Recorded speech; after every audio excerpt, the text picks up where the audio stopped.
new study on professional football.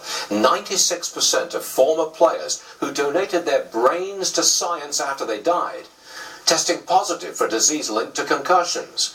Former NFL quarterback Fran Tarkenton told me earlier today the game's getting so dangerous he wouldn't let his grandson play. Roll tape.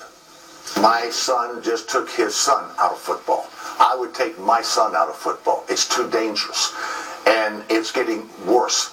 And we were in denial for years and saying that head contact concussions didn't cause CTE. We now know in this last study, 96%. It's epidemic.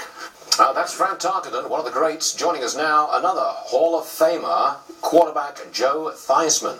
Joe, you heard what Fran Tarkenton had to say. That was pretty strong stuff. He wouldn't let his own son or grandson play the game. Where do you stand on this? Well, Stuart, my opinion is I think there's teachings and technologies that can help in that area. Certainly the studies prove that there is an issue and there's a problem, and it's being addressed by the National Football League as well as Pop Warner Football. But there are technologies that are available to try and aid in helping kids continue to be able to participate in football. I think there's a positive aspect to team sports. And I ask parents all the time, if you're not going to let them participate in youth football, what would they do? Well, soccer is the option, but what do you hit with a soccer ball? You hit your head.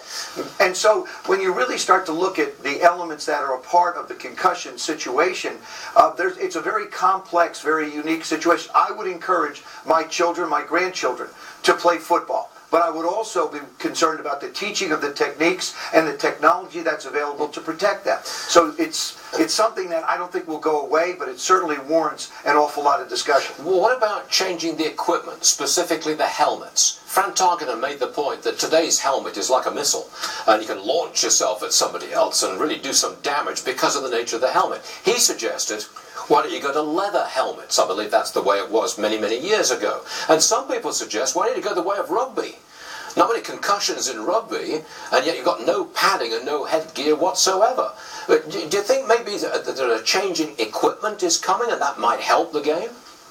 Well, I think there are things that are available inside the helmets. Technology, there's a company out there called Unequal, for example, that creates a technology that hopefully will reduce the concussions that exist. So there are different aspects of this whole thing. I think removing the helmet certainly isn't the answer. And Fran's right to a large degree that when you put a helmet on that you feel is safe, you're going to use it as far as you can and use it for whatever you need to get the job done. But I still think that you can't just eliminate the game completely and take away an element of education, working together as a part of a team, learning how to cooperate, learning how to win, learning how to lose, taking authority from people other than your parents. I think there's so many different elements out there that are positive elements when it comes to football that we have to also concern ourselves with the safety part of it, but then look at the positive aspects of participation in the sport as well. Last one. You got about 20 seconds for this. Japan beat South Africa in the World Rugby Championships. That doesn't mean a thing to you, does it?